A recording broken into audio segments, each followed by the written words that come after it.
Sou Paulo Vitor Porto. Jaque Vartanian. Eu sou o Lázaro do Carmo. E estamos começando mais um episódio. Dessa vez, obcecado em negócios, nós vamos falar de joias e de vinhos nacionais. Jaque Vartanian, uma boa conjugação, as maiores joias do mundo e os melhores vinhos nacionais?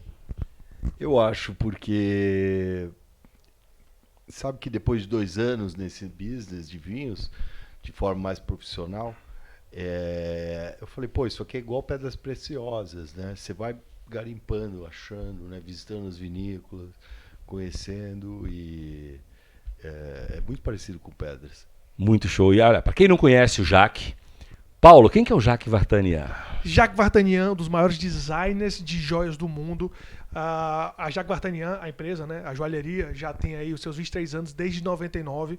Pra você ter ideia, a família já tinha expertise com gemas e joias, mas o Jaque conseguiu, com o design, com a verdade, por ser especialista do assunto, ter joias avaliadas aí 3, 4 milhões de reais. Então, assim, é um cara que tem construído muito todo o mercado de joias e gemas. Só que se não bastasse, né? Se não bastasse um inquieto empreendedor, um obcecado por negócio, ele conseguiu, a partir de uma paixão, de um hobby, linkar com outra coisa, que é o mundo de vinhos. E se você olhar, que é coisa contraintuitiva, vinhos nacionais, muito mais valorizados, vamos dizer assim, na opinião dele, e ele está sendo um grande embaixador disso, nacionalmente e mundialmente, do vinho brasileiro, o nosso vinho que a gente às vezes não valoriza. O Jaque está unindo esses dois mundos de uma forma muito única, né, Jaque? Foi tão natural e orgânico, porque começou, eu sempre gostei dessa parte de hospitalidade, né? Eu acho que deve ser de eu ter nascido no Líbano.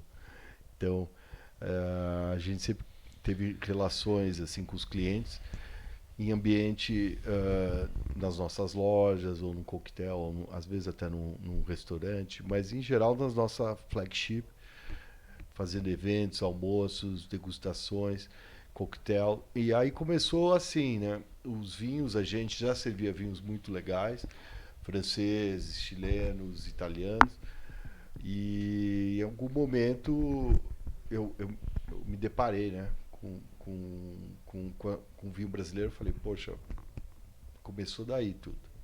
Eu não vou entregar toda a história. Tem uma história que vocês não sabem, mas eu e o Jaque, a gente se conheceu num negócio meio diferente, e depois acabamos trabalhando 2 anos juntos. Na época, o Jaque não mexia com vinho. O Jaque era um joalheiro que as joias variavam ali entre 30 mil até mais de milhões de reais cada joia.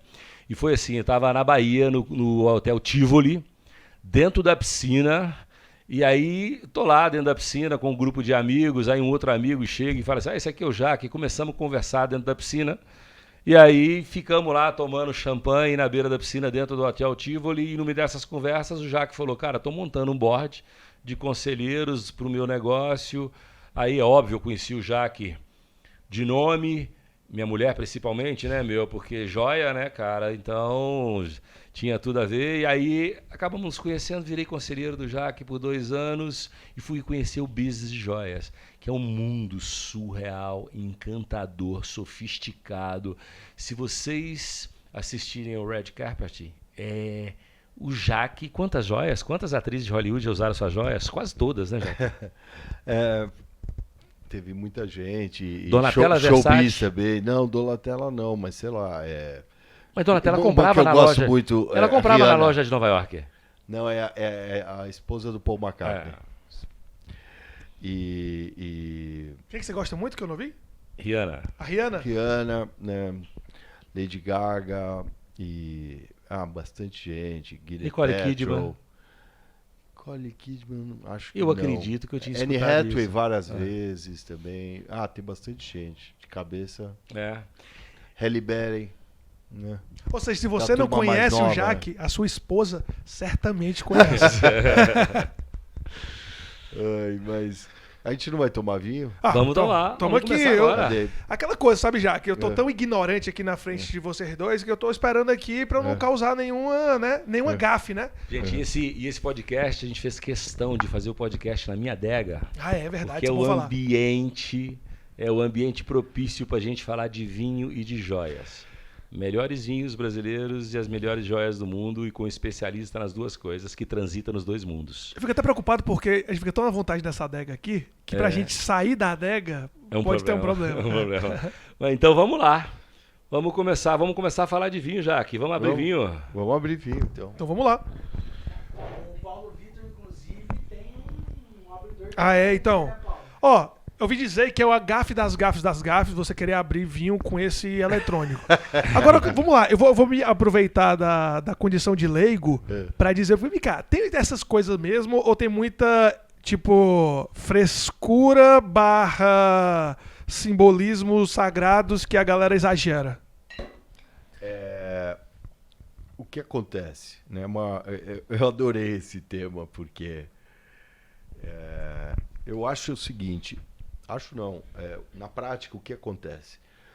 Esses abridores são muito práticos, mas se você pegar um vinho com às vezes 6 anos de envelhecimento, a chance dele estragar a rolha é grande, entendeu? Então, para o vinho do dia a dia, é excelente, né? E agora, esse aqui é universal, né? Esse aqui não falha nunca, né? E você sabe, às vezes, em que posição exata pôr, né? Dependendo da rolha, começar o furo e a abertura do vinho. Mas eu não sou contra. Eu, sinceramente, eu às vezes uso, mas normalmente é para vinho mais novo. Vinho mais novo, né? Brancos, rosé, pinot noir, vinhos E também mais... para apreciar um bom vinho tem toda uma cerimônia, tem todos aqueles, né, que é importante, que faz parte da condução, da apreciação, né? Tem um certo tradicionalismo, eu vou dizer. E, por exemplo, a rolha, né? A rolha é um embate antigo. Você tem que ser de cortiça, você não pode ser de cortiça, é isso? E tem aquelas as cortiça sintética, que na verdade é tipo um aglomerado, e as de plástico, né? Então, e tem o screw, né, também, que é prático demais, né, pro verão. Eu não sou contra. Mas aí tem a turma da cera também, né? Eles põem os lacres, aí faz aquela super sujeira. Eu sou super contra essa. Né, que é a cera você é contra? Demais. Não, porque, faz mó sujeira. Eu tinha um vinho desse que tinha cera aqui, que eu acho que foi você que me deu de presente. Um vinho que vem derretendo assim em volta. Mas ali é uma cera mais moderna, que não chama cera, né? É tipo um plástico mesmo, né? E uma borracha. É legal ela, viu? Porque ela protege, ela faz sua função. Eu só não sei se eu gosto da lágrima. Entendi. Mas ela é muito prática. Então eu vou aposentar isso daqui pra ninguém ficar e abre um me xingando e abre um aí pra gente. Seguinte, vai contando pra gente que vinho é esse que você tá abrindo. Vai, segura pra ele, Lázaro, o microfone. Então, isso aqui é um achado, né? É um achado. Eu apostava faz tempo nessa região para Pinot Noir, né? E a Santa Catarina, eu falei, o pessoal uma hora vai acertar e a mão... É um processo de anos, às vezes, né? Até se acertar. E como eu previ aqui, estão saindo Pinot Noirs muito elegantes em Santa Catarina. Aí eu posso explicar por que Pinot Noir funciona nesse tipo de local. Mas antes, vamos beber um pouquinho. Vamos sim. Vamos lá. Então, viu legitimamente brasileiro. Microfone. 2018, né? E aqui você vê um pouco já de... Ele já vai fazer já 5 anos esse vinho. Então ele já tem uma cor já mais de... um pouco de envelhecimento, né? Deixa eu servir vocês. Obrigado.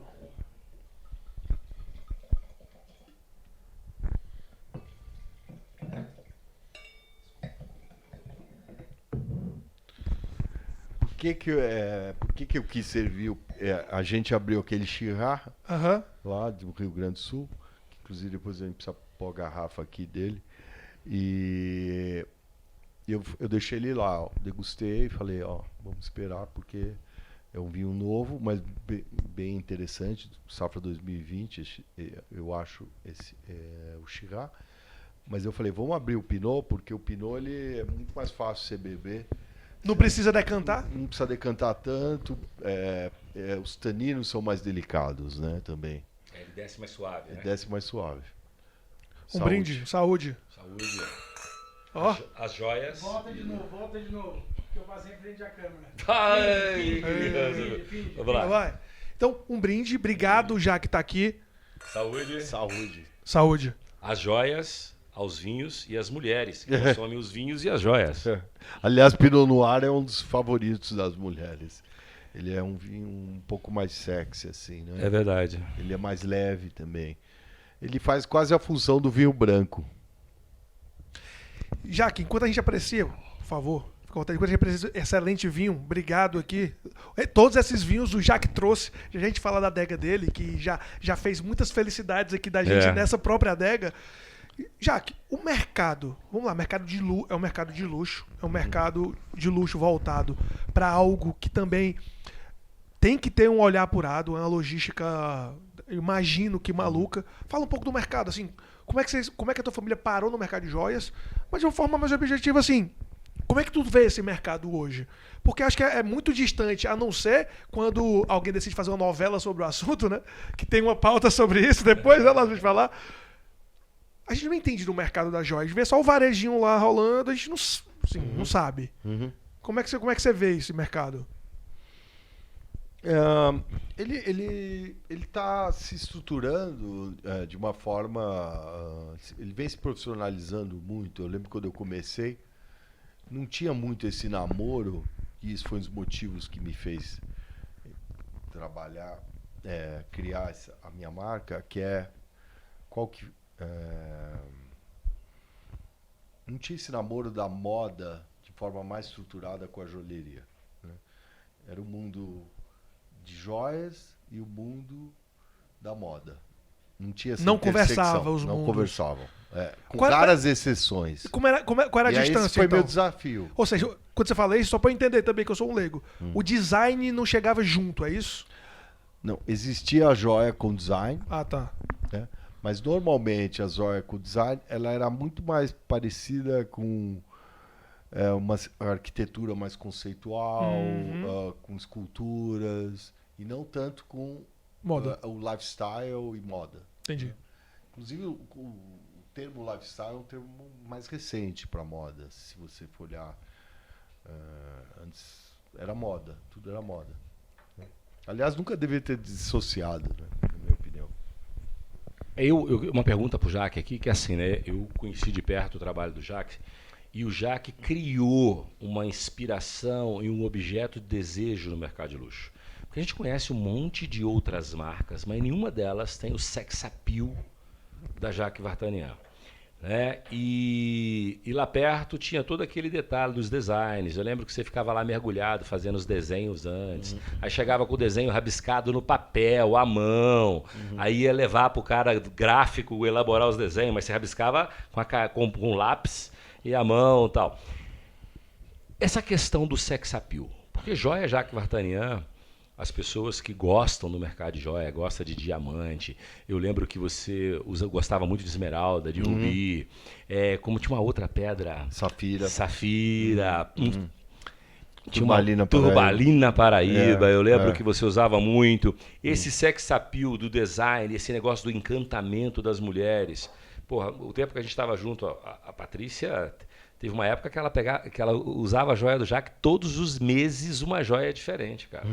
Entendeu? Eu aproveitava a proximidade, então ela tinha de presente uma joia por mês do Jacques Vartanian, entendeu? Deve ter uma coleção lá em cima até hoje guardada. Bom. Mas esse sex appeal, essa coisa, como é que você entrou na mente feminina? A pergunta é difícil, hein, velho? Como é que você entrou na mente feminina, na inspiração, na alma feminina, para conseguir criar a marca Jacques Vartanian? Ele realmente me conhece, porque e conhece meu produto e testou meu produto, né? Porque eu nunca tinha recebido essa pergunta antes. É uma excelente pergunta. Eu acho que são duas etapas. Uma é, vamos assim falar que assim a parte de design já foi pensada, né? Mas então qualidade, fazer um produto bem feito, Mais perto um novo, pouquinho. né? Produto novo. Novo no sentido né, Moderno. moderno, fresco, vamos dizer fresco, seria a Atual. palavra, atual. Além disso, porque isso já a gente tem que considerar standard, né, no processo, é a musa, né? E eu brinco que é o problema, né? Então, a musa, o que está faltando ali? O que dá para melhorar? O que dá para melhorar ali, né? E é ali que você observa e aí unifica isso com a beleza das pedras. Começa de uma... É quase que... É um desafio... É quase... Na minha cabeça é meio até ridículo eu falar. Ridículo não, mas nem sei o adjetivo adequado. Mas a questão fica quase que matemática. Pra você tá claro como uma obviedade ou como uma lógica. É tipo uma isso. lógica, quase que uma equação, assim, sabe? Eu brinco que eu sempre tirava 10 em geometria e física na escola, então Então tem uma lógica por trás, então, pra Tem. você acertar no gosto. Tem, porque Você fala da senão você musa- não ia fazer... Repetidas vezes, né? não um sucesso em várias coleções, entendeu? Isso se repete. Então a gente conseguiu criar esse quase que o algoritmo, né? Mas pronto, isso é legal, porque esse quase algoritmo, fiquei curioso. Você falou da musa e do problema. Tipo assim, a musa, ela tá com esse problema que é focar no lifestyle X. É tipo assim, ou ter esse tipo de conexão. Uhum. Fala um pouco mais, isso é muito bacana. É a joia. Muito bom teu ponto, porque. Que veste a mulher, né, Jaque? Exato. Ele matou, você vê, ele me conhece. Porque não adianta você só fazer a joia bonita. Eu tinha dado um spoiler anteriormente, que essa joia escultural, né? Ou tecnicamente muito bem executada. Mas aí você veste, né? E não veste. Entendeu? Fica Não um conecta. objeto, não Aham. conecta. Então eu acho que essa conexão e também o olhar masculino da mulher, né? Então o olhar masculino dela de deixá-la sexy também, né? Eu brinco que as joias, as pessoas menosprezam às vezes joias indígenas.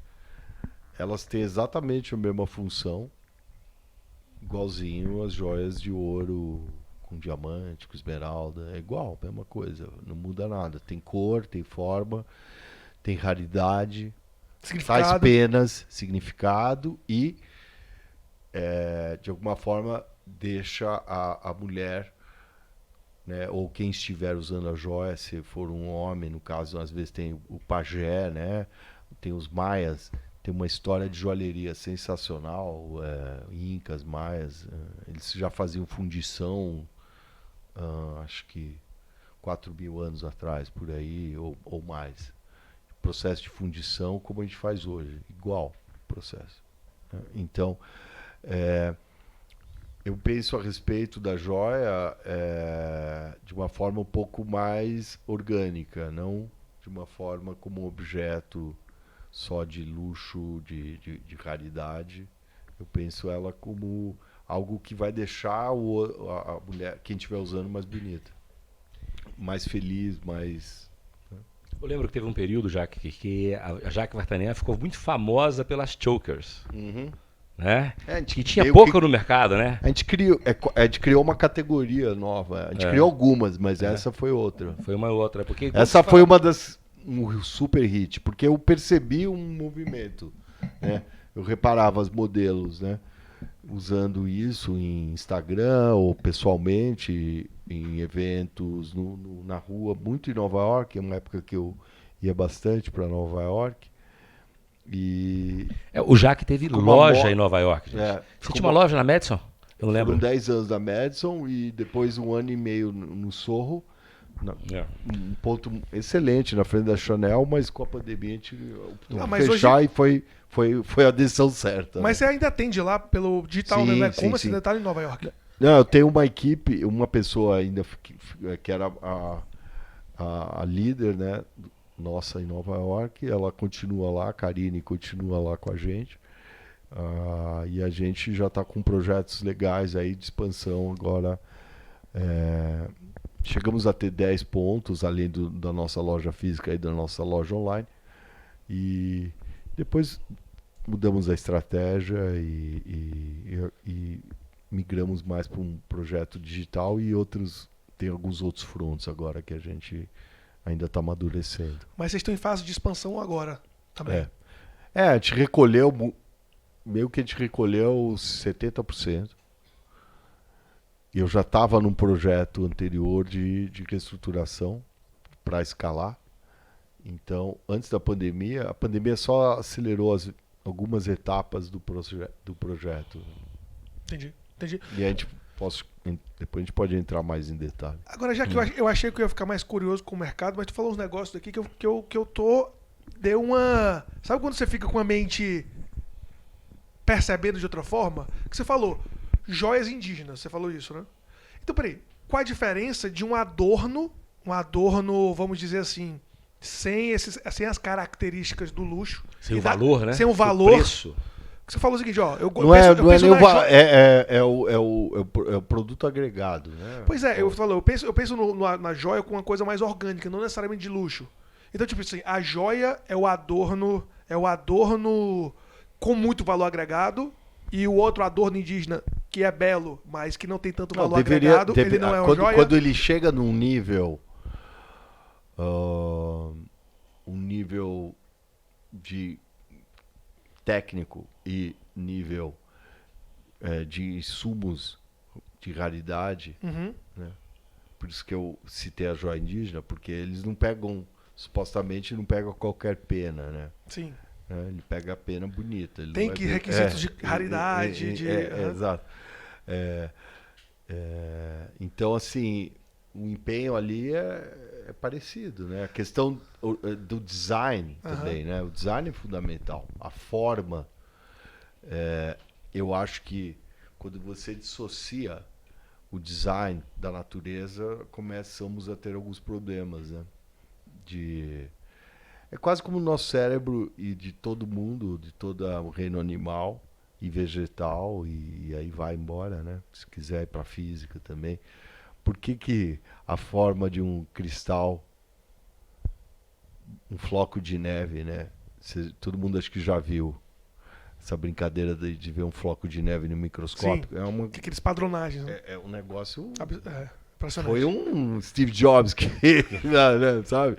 Assim, e tem vários padrões diferentes, né? Entendeu? É um negócio super perfeito, assim, né? Você fala... Então, eu tenho dificuldade com joia extremamente orgânica. Formas extremamente orgânicas. Quando eu falo orgânico, é ligado a essas formas que temos na natureza. Uma coisa que eu admiro demais como design da natureza são as araucárias. Né? E você olha, eu olho aquilo e eu falo, é muito bem feito, bem projetado, é muito... Né, a forma das folhas, a homogeneidade, né? Eu acho que o design, toda a nossa... O que a gente acha bonito, eu brinco que a abelha e vários outros animais e o ser humano acham as flores muito cheirosas e bonitas. Por que todos nós achamos a mesma coisa? Bonito, né? O belo existe, né? Ou a fruta. O belo, ele é algo comum. Blueberry. Todo mundo, o urso vai querer, todos os passarinhos querem. Meu hobby é horta, né? Então, eu tenho uns morangos silvestres. Horta e guitarra. Esse é um dos, né? Que guitarra já virou um hobby antigo. O hobby mais atual talvez seja a horta. Mas e aí você prova, você compete com os passarinhos, eles comem, porque a gente não tem outros bichos lá na cidade, mas então eu falo, por que todo mundo gosta das mesmas coisas, né? Então não é tudo assim um acaso, eu não gosto de muito relativizar as coisas. Que legal. Uma coisa é, vamos começar a fazer link aqui com bom vinho, né? Porque eu curto vinho, né? Curti suas joias, minha mulher mais ainda, aí eu curto vinho.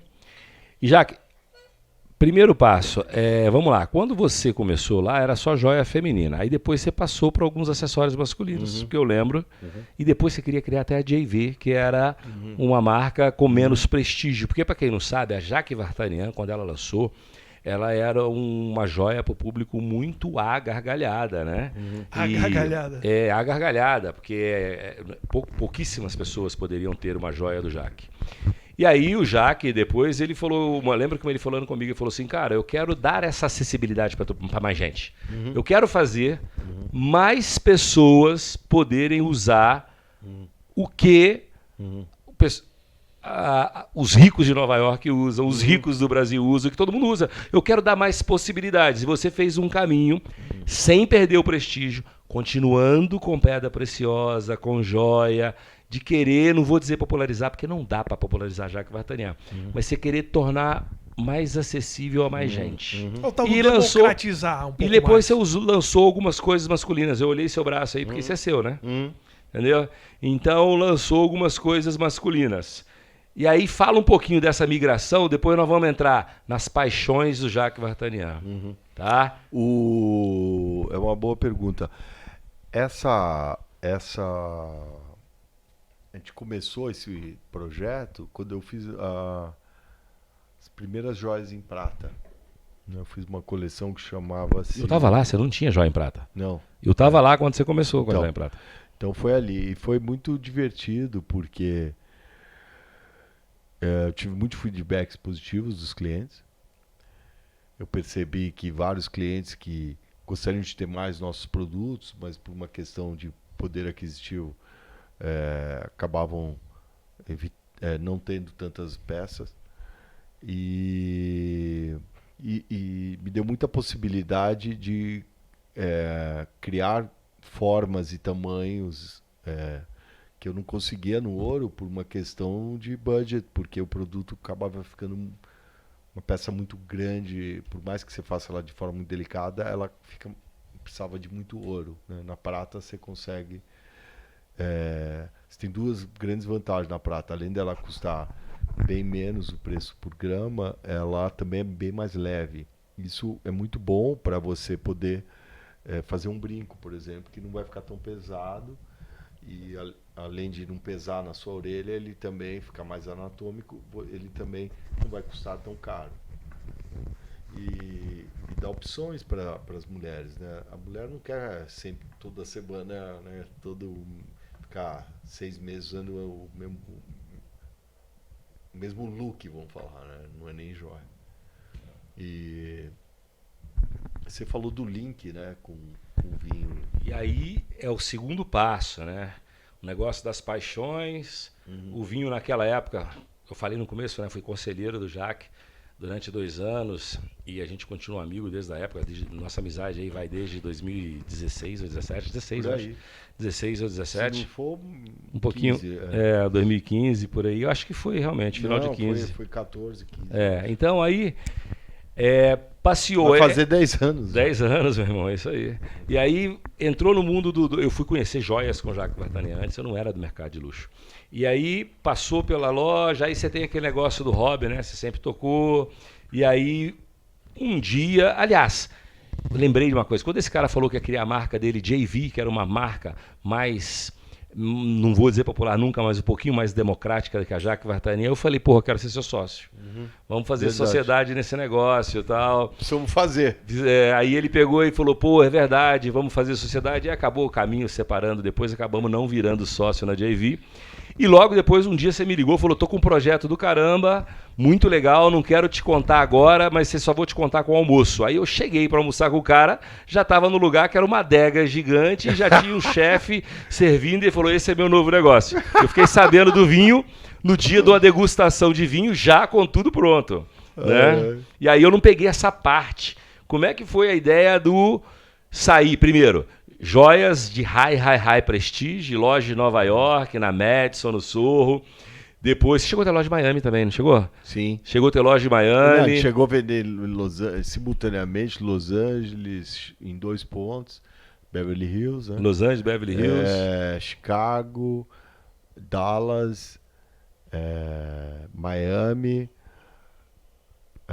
Nova York, 2 pontos e Moscou.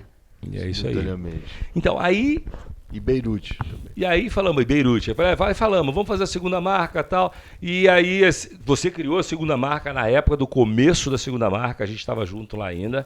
Depois, você já me apresentou a adega Jacques Vartanian pronta.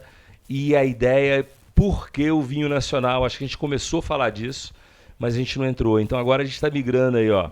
Você já falou da democratização do luxo, né? Agora nós vamos passar um pouquinho por uma coisa em detalhe, tá, gente? Eu aprendi a gostar de joia, claro, né? De pedra preciosa também. E sempre fui apaixonado por vinho. Acho que você também, naquela época também, você já adorava o vinho. Já.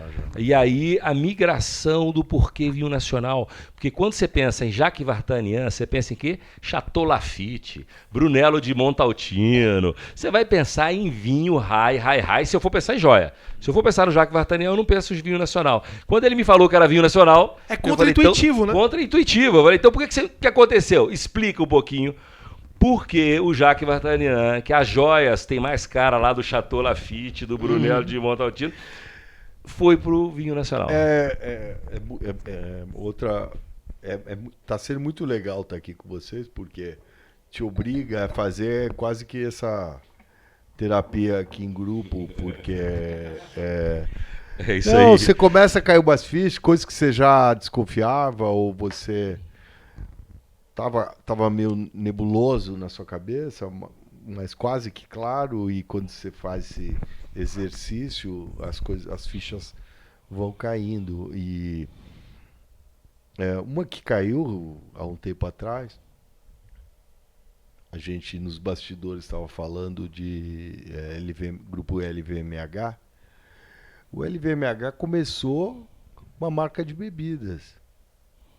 Não tinha... O caminho oposto. Caminho oposto. Caraca, é verdade. Ele começou com a marca de bebida e foi pro luxo. Você começou no luxo. Fala um pouco das marcas que estão abaixo do guarda-chuva LVMH, pra quem não sabe. Pra ter ideia. Tantas.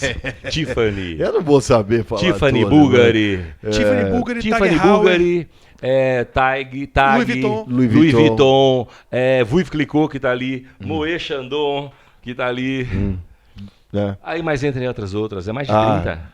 E esse grupo, até a uma curiosidade. vodka, acho que vodka Belvedere. A Belvedere. Com sei certeza. lá. Absolute. Não sei se Eu acho que é Absolute Não sei. também. A Belvedere eu tenho certeza. Não, sei de marca de moda, Dior. Dior. Ó, tô vendo aqui, ó, puxei rapidinho aqui, vale mais de 600 bilhões. Aham. Deixa eu ver se é euro. Peraí. É isso? Não, mentira. 300 bilhões de euros. 300 bilhões de euros uma marca de luxo, gente. Isso é mais caro do que a Volkswagen. Vale mais que a Volkswagen. Vale mais do que a Volkswagen uma marca de luxo. Impressionante. Mas vai, continua. Cortamos seu raciocínio. Aí a gente tava falando disso e aí um outro, esse foi agora, esse clique, né? Esse insight foi agora, que foi o seguinte. Eu sempre fui... a gente tem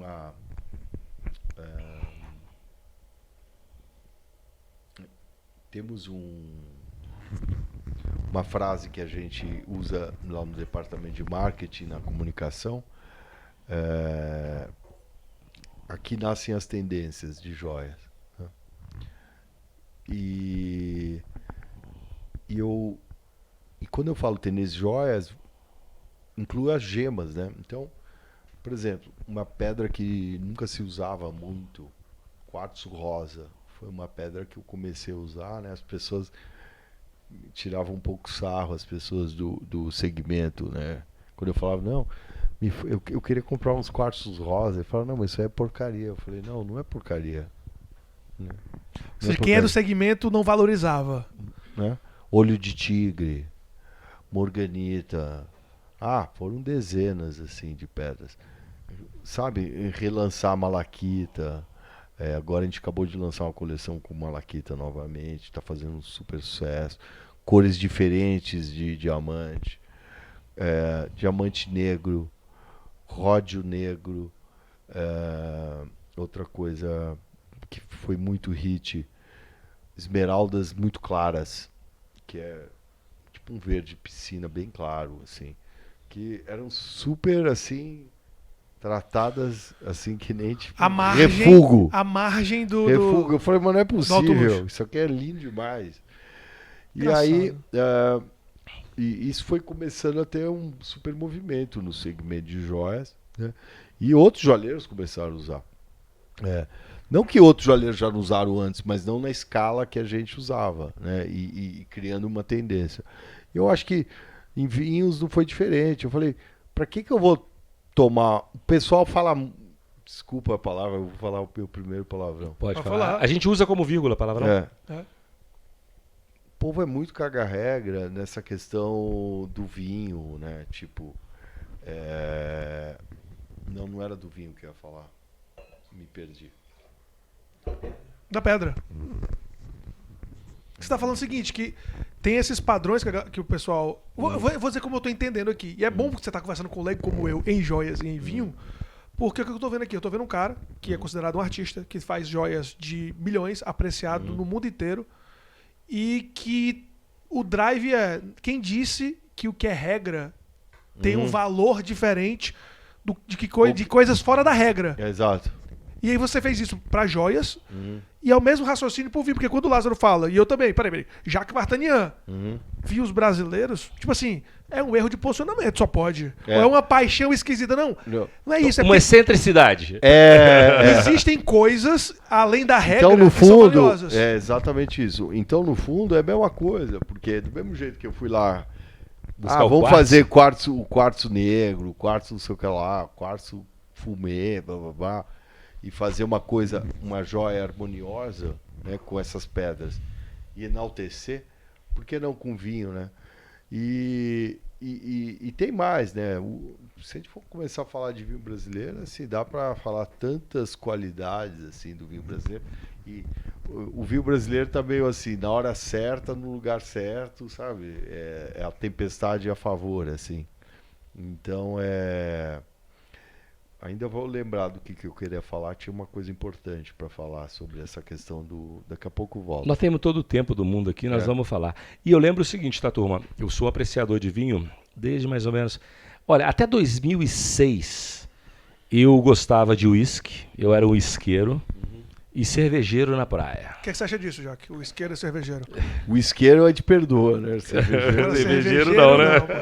Corta a Porque relação. cerveja, a origem da cerveja. O time da cerveja aqui vai estar agora Não, negativando não. o vídeo. Pode negativar. Pode eu também não negar. gosto de cerveja mais não. Não, mas vou Desgostei. explicar a cerveja. Cerveja foi feita para ser um alimento líquido e ainda mais dar um baratinho para aquele período de 40 dias no catolicismo. Quaresma? Quaresma. Quaresma. Ah, é? É algo assim. É uma tese. É uma tese. É uma das teses, né? Dos frades, não sei o que lá, papapá. Então aquilo lá era o pão líquido. É o pão né? líquido, realmente. é Então líquido. você vai comer pão com arroz, com feijão, com carne. Mas... O vinho entra quase como um... ele entra num processo digestivo. É totalmente diferente. Cara, você falou um negócio bacana aqui agora. O vinho entra no processo digestivo. Vamos lá. Eu era cervejeiro e o isqueiro até 2006.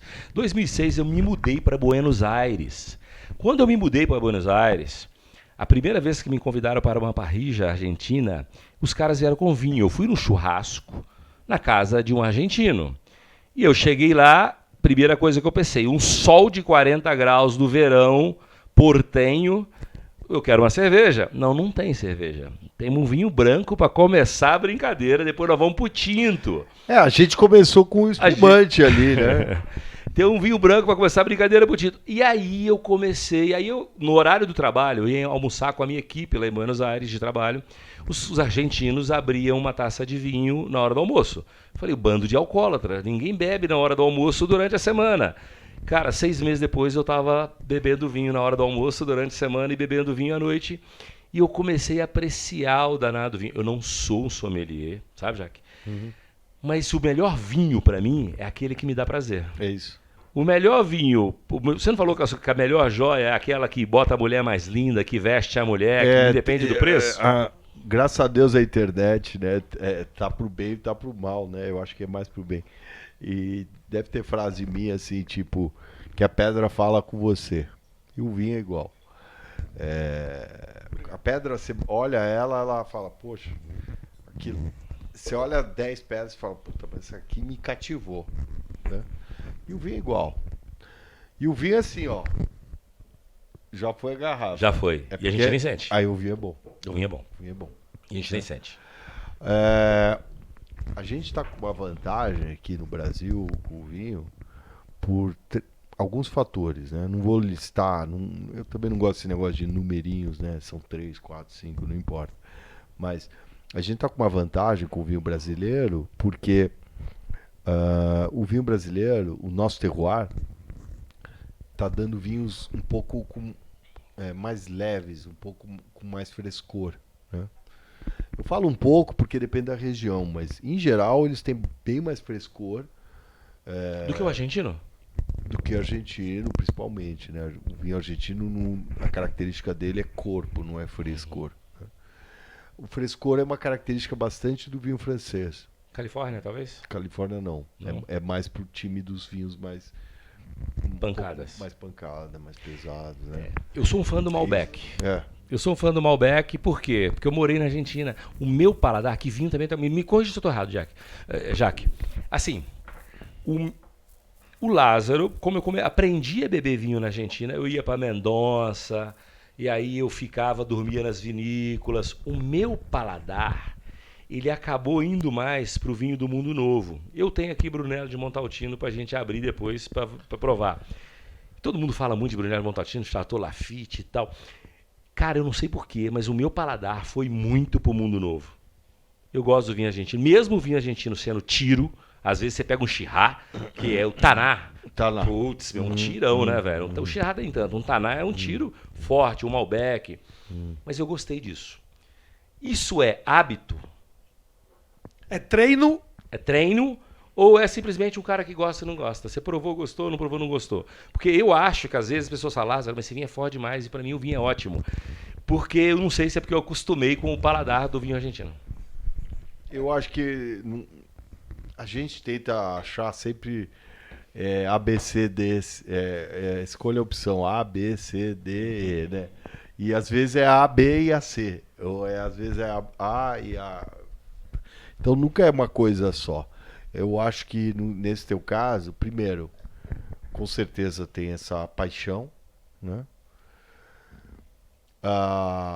São vinhos fáceis para beber, porque eles têm bastante uva, fruta, corpo e baixa acidez. Só que são vinhos que... E aí também tem a questão de clima. Provavelmente você deve ter bebido muitas vezes em climas mais agradáveis, mais amenos esses vinhos, e aí funciona muito bem. Agora, se você pega pro vinho, você começa a provar os vinhos brasileiros pro dia a dia de São Paulo, por exemplo, e a gente pode citar várias cidades pelo Brasil, mas São Paulo, você vai gostar bastante do vinho brasileiro, porque ele vai harmonizar melhor com o clima de São Paulo, na minha opinião, e principalmente nessa parte digestiva, né? Porque o que acontece com o vinho argentino? Aí eu vou explicar por que o vinho brasileiro tem um potencial importantíssimo. Depois eu vou fazer uma outra pergunta sobre vinho, eu sei que você vai responder, mas eu acho que é dúvida de muita gente. Mas vai lá, continua aí. Por que o brasileiro tem um potencial enorme? O que acontece com o vinho argentino? Você tem um clima bem hostil em Mendonça no verão, né? A maioria dos vinhos que eu gosto, a gente E é engraçado porque ele é hostil de dia, que ele fica muito quente, e à noite também ele é hostil porque ele fica frio. Quando você tem essa situação, você tem muita amplitude térmica. E Você tem muito calor. A uva, não, o limite para a uva ficar felizinha, assim, sem murchar, o pé não murchar. Uva uns feliz é um 20, conceito do Jacques Vartanyan. 28 graus, 30. Lá você bate 40 às vezes, 38, né? E à noite você vai para 7. 5. Você acertou. Eu ia falar por volta de 7 mesmo. E, cara, a planta fala, porra. O que eu faço aqui? O que eu faço aqui, né? Então, o que isso acontece, né? Ela engrossa a casca para aguentar isso aí. É tipo um cobertor, né? O que acontece com isso? Não, e aí você também tem a concentração, né? Nesse calorzão, a uva produz muito açúcar, vai ficando muito madura a uva. E aí o que acontece? O vinho carece de acidez. Porque você tem uma uva muito madura e você tem muito tanino daquela casca grossa que estava em formação, né? Então, quando você faz... E aí, se ainda você segue aquela cartilha do Robert Parker da década de 90, 2000, você faz um vinho muito encorpado. O que acontece quando você bebe esse vinho? Ele está lotado de tanino, está com o álcool lá em cima, porque você lotou muito açúcar, né? Está com o álcool lá em cima, então é uma porrada o vinho, entendeu? E muito corpo, porque a uva estava, aquela uva quase beirando a uva passa, entendeu? Aí você tem algo que é não muito ácido, com bastante açúcar e com tanino. Tanino é super indigesto. Aí zoou tudo, entendeu? Então, você faz isso com churrasco, não vai. Puta. O problema é que assim, a gente também aprendeu errado. Você quer tomar um vinho dessas características que eu descrevi, jovem, ferrou. Pelo menos ele tem que estar envelhecido, porque o tanino vai baixar um pouco. Tudo isso vai ficar um pouco mais harmônico com o tempo, né? Mas a gente quer tomar um vinho não é muito meu caso, mas eu vejo o mercado tomando vinhos de 2, 3, 4 anos de idade com essas características. É uma porrada o vinho, entendeu? Ele atrapalha a digestão ao invés de ajudar. Agora, Jaque, falando de mercado, já que a gente é obcecado por negócio, tu pegou uma paixão tua e inventou de pegar essa paixão, ter trabalho com isso e transformou num negócio. Negócio que está prosperando e a gente já entendeu a proposta. Mas vamos lá. Inclusive, time do Obsessão em Negócios, que é o nosso mastermind, está aqui combinando com o Jaque um almoço lá na Jacques Vartanyan Adega, com degustação de vinho e comida. Eu já fiz isso. Eu saí de lá com... Não sei como, mas eu saí de lá bem feliz. Porque é uma das melhores degustações de vinho com um cardápio, com um chefe. Eu não sei nem quem era o chefe naquele dia.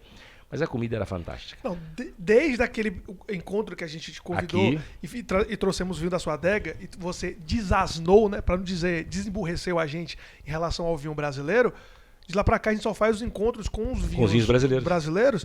Isso é um ponto que eu quero falar, que eu quero te perguntar. O mercado brasileiro, ele é próspero porque tem um mercado interno bom, ou seja, o melhor entre os piores vai, já que o Brasil é grande, ou a gente tem vinho bom mesmo, Jaque? Tem muito vinho bom, muito excelentes vinhos. A gente vai ver uma grande revolução, né, nos próximos anos. O Brasil vai ser um player, talvez, de qualidade superior à Argentina. Sério? Porque a gente tem uma diversidade de terroirs que não foram exploradas, e hoje em dia que as pessoas têm muito mais técnicas no segmento né, na enologia, né, os winemakers têm muito mais técnica, muito mais informação. Eles estão fazendo vinhos muito bons. E aí, hoje eu acho que eu trouxe umas 16 garrafas e eu fiz questão de trazer vinhos. Ele trouxe de 16 uvas. garrafas, pra você ver como é que vai terminar esse podcast. Pois Depois desse podcast, Ainda tem uma tem- live, eu e esse cara, falando de novo de vinho, de joia, de negócio, só que é aberta no Instagram, pra todo mundo entender como é que funciona esse Então negócio. deixa eu fazer o registro. Ó, meu amor, minha esposa, dia segunda-feira eu saí dizendo que ia trabalhar e vou voltar bêbado. Bêbado. É isso, Então, é isso. ó, é culpa do Jaque, tá? Ainda bem que eu tô em casa. Mas tudo bem.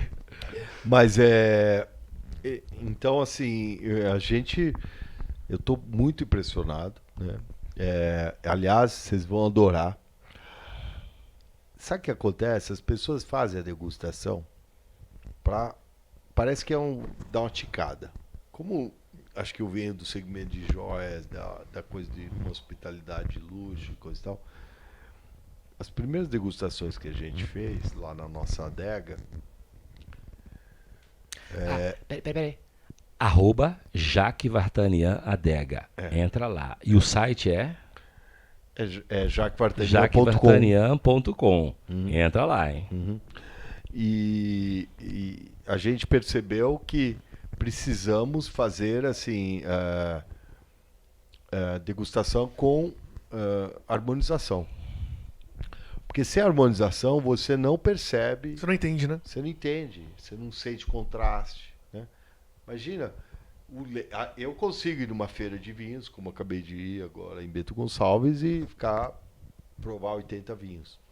Entender a diferença. Sim, porque você tem técnica para isso, no nariz, você não bebe o vinho, você quando bebe pouco, você tem técnica para isso.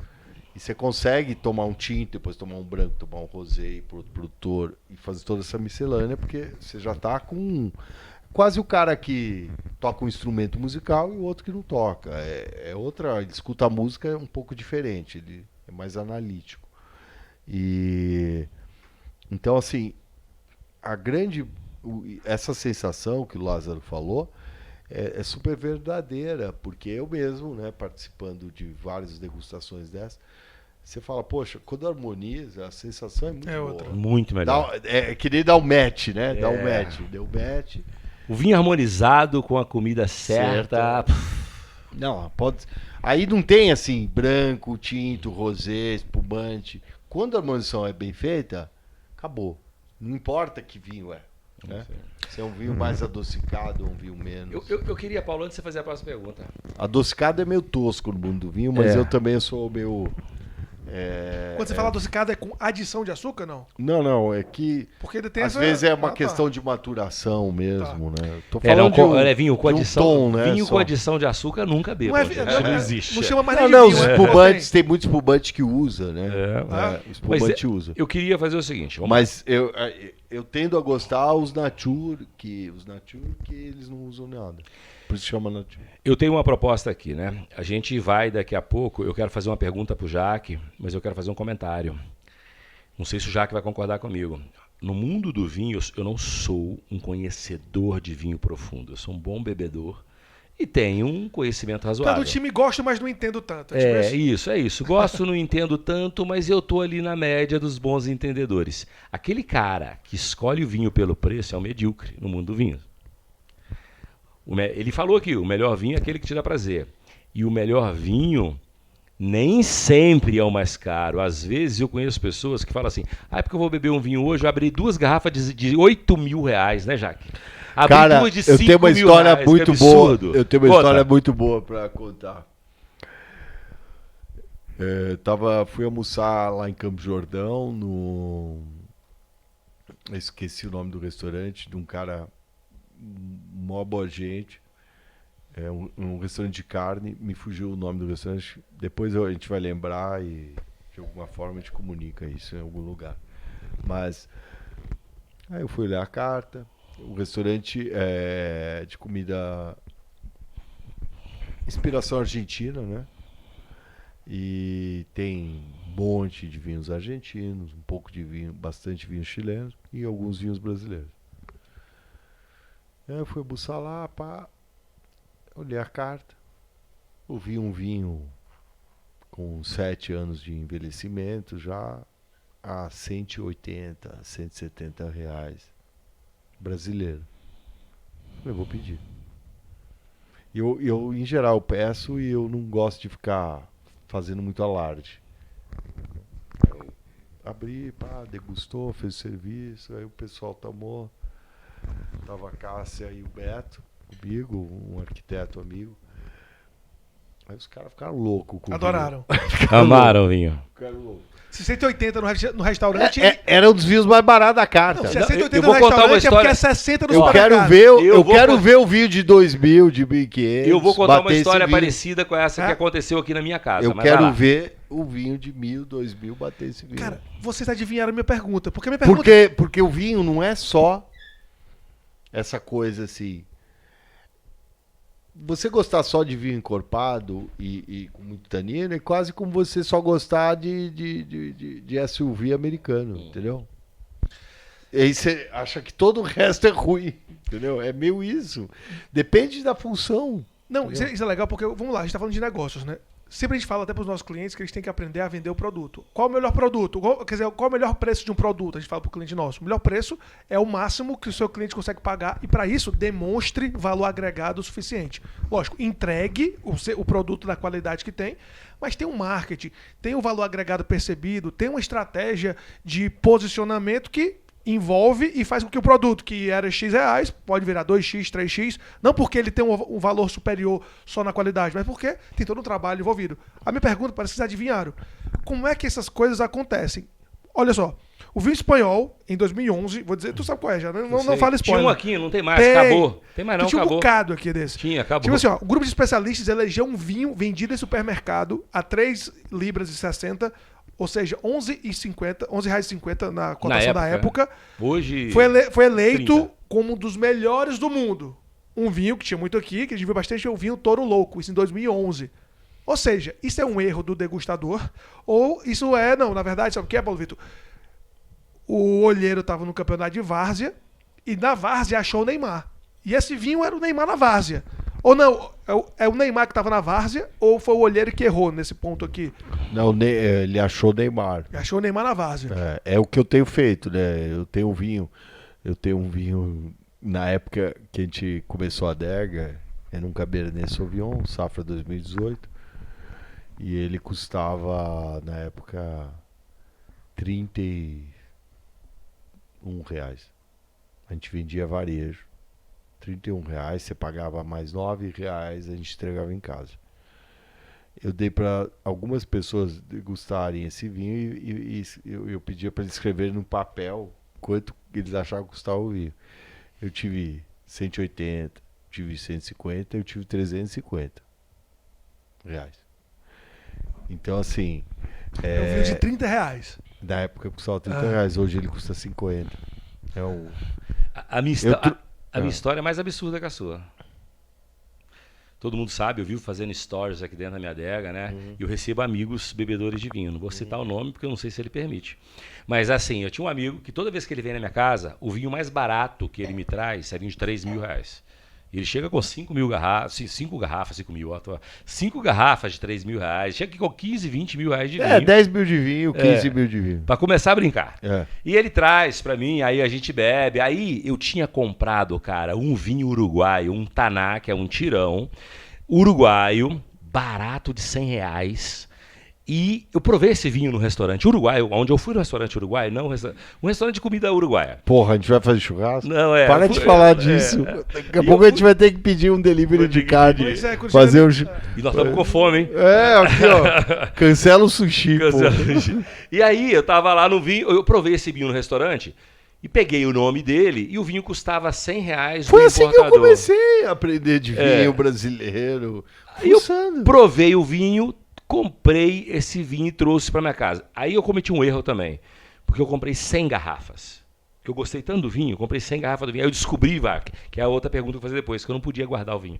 Mas aí eu descobri, aí eu me ferrei que eu perdi o vinho, joguei fora. Mas vamos lá. Comprei esse vinho, botei ele no decanter. Esse vinho decantado, ele era fantástico. Esse amigo meu veio, abriu uma garrafa de R$2.000 e poucos, nós bebemos. Eu falei com ele, agora o próximo é o meu, que já estava decantando há mais ou menos 1h30. Isso é importante. Eu deixei o vinho 1h30 decantando e ele tinha servido um vinho de R$2.500 mais ou menos para mim.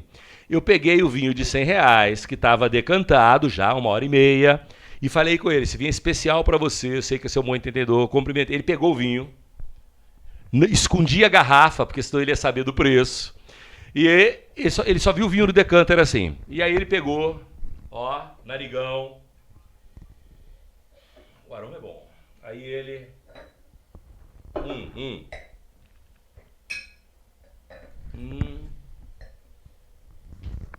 Desce bem, suave. Apesar de ser um taná, ele tá bem adormecido. Acertou a uva. Ele acertou a uva. Apesar de ser um taná, o cara acertou a uva. Tá bem adormecido.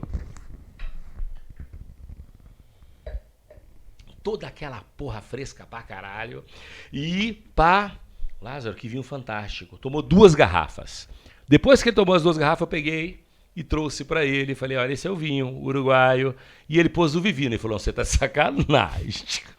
Ah, eu tenho visto. E ele, você tá de sacanagem. Eu falei, não, o vinho custou 100 prata. E um aqui... grande bebedor tomou achando que era vinho igual dele de R$2.500. Esse aqui eu brinco que é o Petrus brasileiro. Qual que é? Fala aí, Então nós vamos abrir esse agora? O próximo minha sugestão era, vamos abrir o próximo. Já vai pro Petrus? Vamos pro Petrus, Vamos não, ou você prefere ir para outro antes? Não. Pode continuar. A gente vai o Petrus, mas pra finalizar, você fala isso, entendeu? Tá bom. Porque já é 8h15. Caralho! É, entendeu? Não, pede mais Turma. Tem mais Pra 10 minutinhos, finalizar é bom a história do Petrus. Então vamos lá, turma. 3, 2, 1, já. Turma, então é o seguinte, o Jack escolheu o Petrus, que é um vinho para finalizar. Só que é o seguinte, é para finalizar essa live. É o Petrus brasileiro. É o Petrus Petrus brasileiro, desculpa. De onde é que é o vinho? É o Rio Grande do Sul. Também? Um vinho do Rio Grande do Sul? É quase Flores de Cunha aqui. Então vamos lá, é um vinho que o Jack chama de Petrus brasileiro, que é um vinho do Rio Grande do Sul. Nós vamos finalizar com ele. Por quê? Porque eu tenho uma live com esse cara agora. Eu não quero soar pretencioso, mas a gente pode falar que é um acerto. É um acerto do um vinho. acerto. E ó, é o seguinte, a gente vai fechar isso aqui, mas nós vamos convidar o Jack para uma outra live. É porque o tempo passou, cara, já passou de 1 hora. Nós temos uma live daqui 5 minutos e a gente não pode continuar muito tempo. Então o Jack vai falar do Petrus e nós vamos entrar na live já com essa mesa desse jeito. Vambora. Então vamos embora. Mas ó, pra gente finalizar. É pra abrir? Abre o Petrus. Abre o vamos Petrus e a gente continua bebendo Petrus na live. A gente já vai começar dele na live. Tá, enquanto você abre aí, só uma pergunta então, pra gente finalizar aqui também. O mercado brasileiro então vai bem. Vai bem no mercado de joias, vai bem no... Você diz vinho e joias. Vinho e joias tá indo bem. Tá indo bem. Temos e achados. vinho brasileiro, muito bem. E joias também tá bem. Então, e as regiões hoje? Qual é a região de vinho que tá mais ascendente pro mercado internacional? vamos dizer Vale do São Francisco. Dizem que é foda, é bom? O Vale de São Francisco, ele tem um potencial maravilhoso, ele já tem um certo volume, só que ele é focado no mercado bem de entrada, assim. Tá? E mensagens finais, tá? Porque assim, eu aprendi pra caramba. Primeiro, porque se a gente faz paralelos pro mercado do mundo normal, é isso mesmo. As pessoas tendem a valorizar aquilo que parece óbvias pra ela. Se um vinho tem um preço muito caro, acredita-se que ele já passou pelo processo de alguém... Precificá-lo, né? Isso, o preço faz parte de posicionamento. Só que você chega e fala o seguinte, ó, existem Neymar na várzea, que ainda não conquistou essa ascensão, mas também existe o belo na joia, ou o valoroso no vinho, que não necessariamente passa pelo que é considerado como a regra do vinho. Ou seja, existe valor além das regras pré-estabelecidas, certo? Eu acho que isso a gente pode chamar de disrupção, né? Né? Quando você enxerga isso aí, né? Você, de alguma forma, você percebeu algo que alguém não percebeu. Então, que palavra final que você pode dar a pessoas como eu, que está descobrindo o vinho como... Peraí. Eu não vou falar, você que vai falar. É? Vai tomar isso, você vai falar. Quais são as palavras que você percebeu? Puta, caramba, aí quer me complicar. Porque esse produtor aqui, ó... Eu acho que... Caraca, hein, cara, que cheiro, hein? Que aroma, meu amigo. Pô, caraca, hein? E olha que eu adoro de vinho cheiroso. Não, Ó, gente, uma das coisas... Microfone. Gente, desculpa, esqueci do microfone. Falei para ele assim, caraca, meu, que vinho cheiroso. Se tem uma das coisas que me impressiona em vinho, é o aroma, Jaque. Antes de eu beber, o aroma é uma das coisas. Esse vinho é demais. Mas, ó, o cheiro. pra gente seguir, já eu falo, mas você que é o ex-whiskeiro aí e ex-cervejeiro, né, pelo visto, qual é a palavra final que você pode dar pra quem tá assistindo a gente nessa descoberta Do vinho brasileiro. do vinho brasileiro? Ó, peraí, vou falar pra você formar uma pergunta.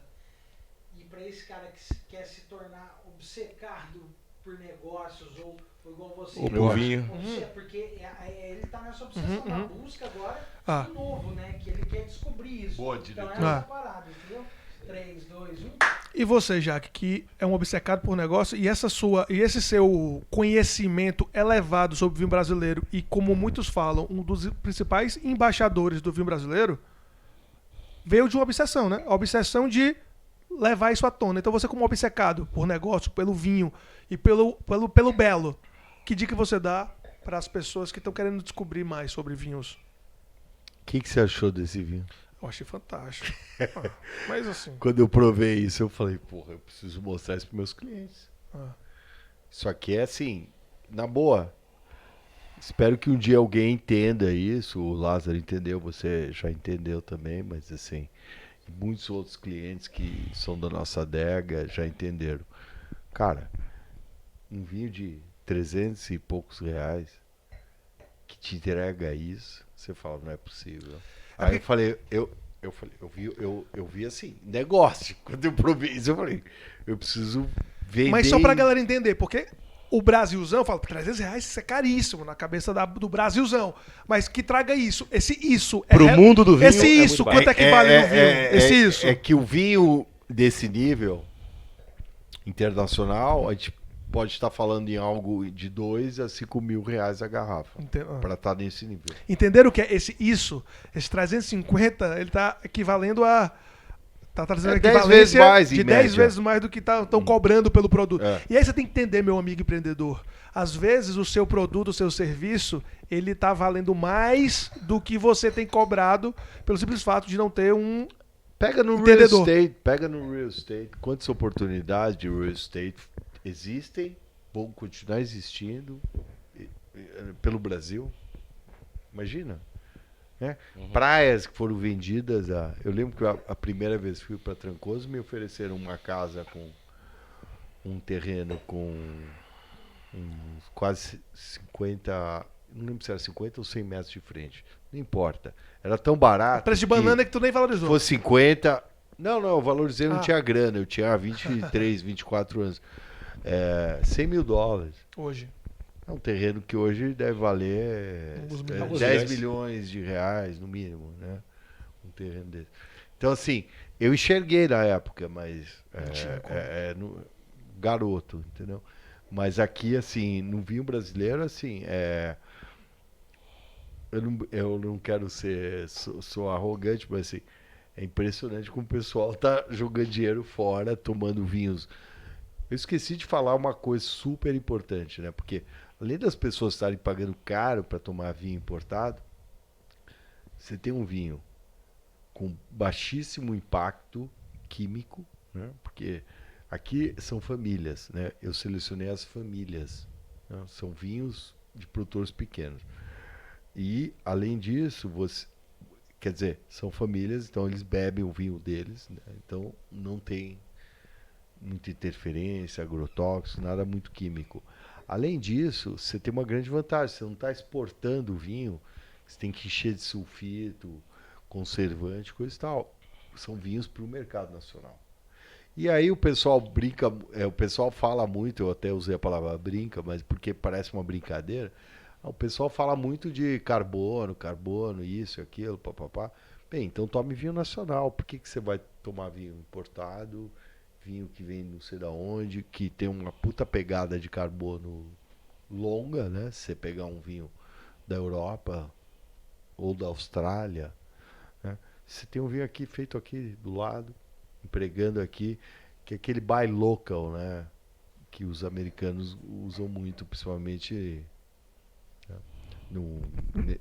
em produtos assim artesanais e... Lázaro, muito bom. Prazer imenso. Obcecados por Negócios com Jaque Vartanian. Ele vai voltar aqui ainda, porque ainda faltou umas 10 garrafas pra gente falar. Tem garrafa aqui para uns 3 podcasts, eu acho. E depois foi 1h30, 1h30, né? Foi 1h30, são 16 que você trouxe pra gente falar delas. Vai voltar para fazer outro podcast com a gente só sobre vinho. Primeiro ele começou por Joia, todo mundo já conhece o Jaque pela Joia. Agora o pessoal precisa conhecer a adega Jaque Vartanian. Fica em Pinheiros, não é isso? Butantã, uma casa linda dos anos 70. Uma casa linda dos anos 70 no Butantã, super cool para quem gosta de vinho. E próximo papo a gente vai falar que vinho não é só custar dinheiro. Vinho é ter prazer e saber escolher. Exato. Gente, obcecados por negócios, obrigado. Tamo junto. Não se esquece de se inscrever no canal. A gente está trazendo aqui sempre pessoas e olhando por trás dos negócios o que tem. Mentalidade, o que ele fez, o que ele acredita. Quer seguir mais o Jaque? Vai lá, @JaqueBartanian. Lázaro, Lázaro do Carmo Júnior. Lázaro com S. Lázaro com S, @Lázaro do Carmo JR. Vai lá, @Paulo V. Porto. E meu amigo empreendedor, empreendedora, se você não entendeu o que o mercado de luxo, o mercado de vinho tem em comum com você que está às vezes no mercado massivo, popular ou voltado até para as rendas C e D, é porque você não entendeu ainda o que está por trás do jogo do posicionamento, dos jogos dos negócios e do jogo dos obcecados por negócio. Então acompanha a gente que tem muito mais. Pera aí, o Jaque tem uns 5 Instagram. Fala todos os seus Instagrams já. Jaque Vartanian. Né? Aí esse é focado em joalheria. Jaque Vartanian Adega, focado em vinhos. E o meu pessoal é Jaque Vartanian ME. Tamo junto. Prazer. Foi um prazer. Obrigado. Prazer é todo meu, irmão. Obrigado, Jaque. Muito prazer mesmo. Melhor podcast da cheers. vida. Tem que terminar assim, ó. Valeu. Saúde. Boa, Jaque.